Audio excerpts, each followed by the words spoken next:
Hey guys, I'm King Sway, and welcome to Tales of Adventure. Today's story comes from Gamer Princess. You can be found over at Princess Rome Gaming. She often goes by Princess Gamer, and I thought this was pretty cool.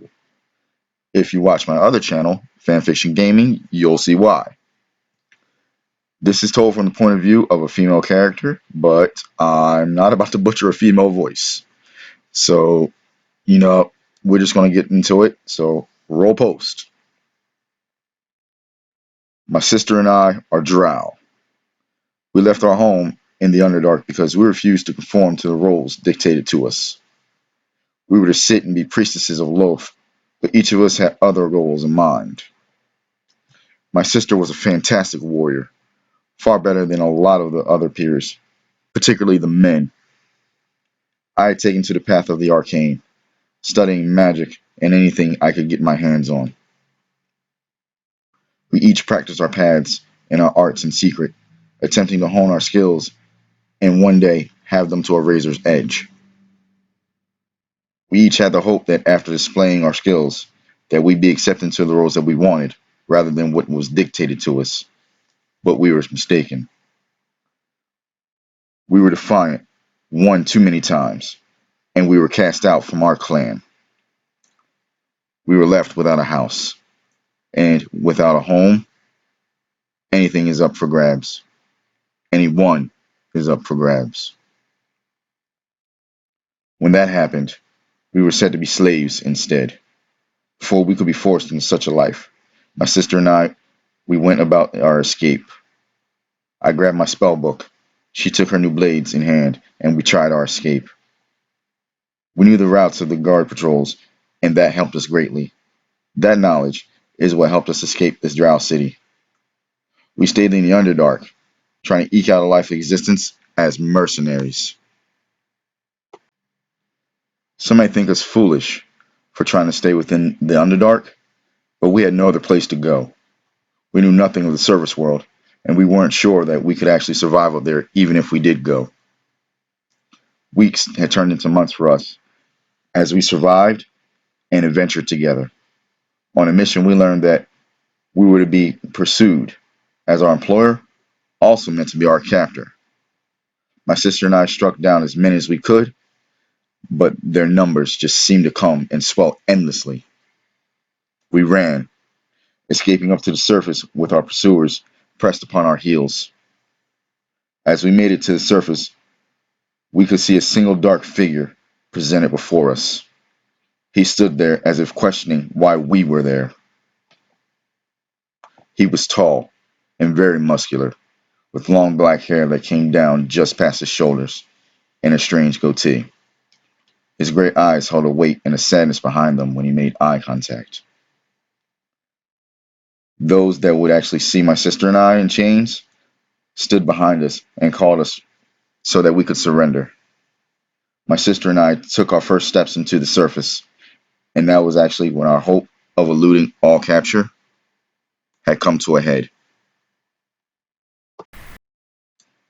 We ran out of the cave, and as we ran, I brushed against a dark figure, and I wish I hadn't. Flashes of images invaded my mind. Screaming, pain, suffering, pits of fire, and all breeds of demon assaulted me. Simultaneously, I saw a life of a figure, some kind of form in front of me, or at least some of his experiences. I don't know how to exactly explain it. An unloving father and stepmother, a half brother that wanted to see him dead, intense training, incredible mental and physical discipline, sadness, and a broken heart as shadows began to creep hungrily and consume images of a woman that was obviously important to this figure. Constant fighting and the burden of each life he had taken weighing upon his back. The thing from the inferno joining him. The loss of a brother in arms and his search. Consumed and overwhelmed with all that I had been presented with, I fell.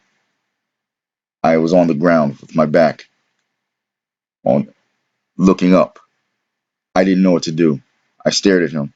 I took notice that his hair had blown behind his ear just somewhat, and his ear was pointed, showing me that he was some kind of half-elf, or at least that was the form he was taking. The figure turned from me and to those that would actually have us in chains, my sister and I, and he took a few steps forward, placing himself between us and them. Step away. Those two belong to us, one of the Drow men said. Return to your homes, and your lives will be spared. Continue, and I will feast upon your very souls. The dark figure had responded.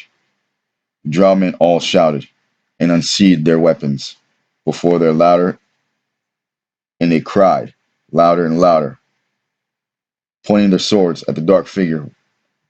Capture him as well, one shouted, and they ran forward to begin their attack. The dark figure seemed completely unimpressed, even as the men started towards him. He raised his right hand, pointing with just his index and middle fingers, for an amount of blue flame had appeared just in front of his fingers, and then shrank as if something were trying to compress it. Without a word, small flame erupted. It raced from his fingers to the Drow. The Drow men moved and tried to move out of the way, but they were too late. There was a brilliant explosion of blue light and a force of rumble, and then three having pushed back. They were burned, and they were writhing, screaming in pain. The others scrambled. Some tried to extinguish the flames, trying to consume them. The other seven looked upon their burning companions for a moment, and then at the dark figure.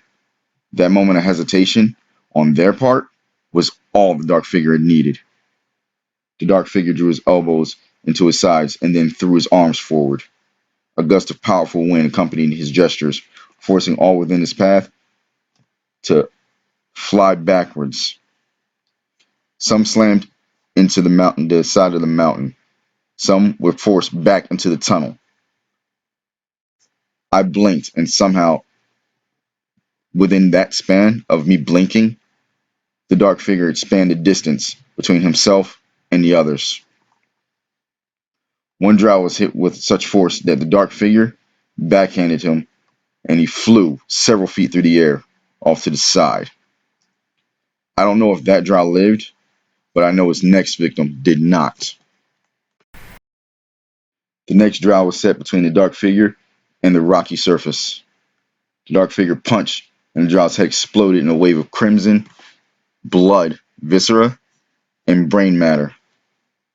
I watched both in horror and awe at what had happened.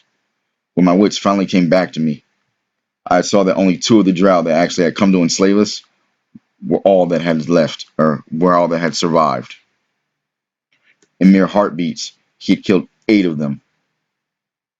The 2 that just survived and were somehow remaining, they were smarter than the rest, and they ran off, going back into the Underdark. The dark figure turned back towards us and walked over so calmly.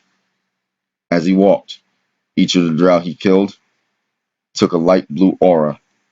The aura became wisps that rolled behind him and eventually caught up and melded with him. He seemed to be energized each time wisp merged with his body. My sister drew her swords, preparing to defend herself and me if it had come to it, and that's when I realized I was still on the ground. Take what you will. I passed the right of conquest to the 2 of you, the figure said. It was then that he realized his ear was showing, and he had covered it with his hair, trying to hide, or at least disguise, who or what he was. He gave us a wide berth as he walked away to let us know he actually meant us no harm. Who are you? I called out to him. But what I truly wanted to know was what he was. He stopped and looked at us for a moment. I saw his lips say, Dakaran, but a voice echoed in my mind that said, Dreadwolf.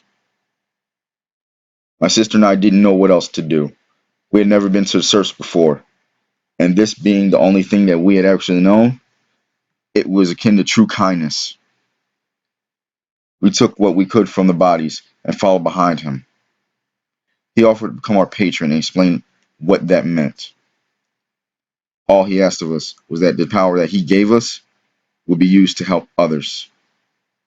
And to this day, we have kept our word to him, and he has protected us, not like thralls, but as his daughters. My sister and I agreed the moment he offered, and we have given praise to his name since. End post. Well, that was pretty cool. A warlock patron just coming up and like, "Hey guys, how you going?" I actually haven't heard too many stories where something like that happens. Uh, I know the story because actually she wrote that about my character. So if you watch my other channel, Fanfiction Gaming, you know the character. And this is actually a story of how my character and Princess Gamer's character met and how I became her patron. This is actually what happened.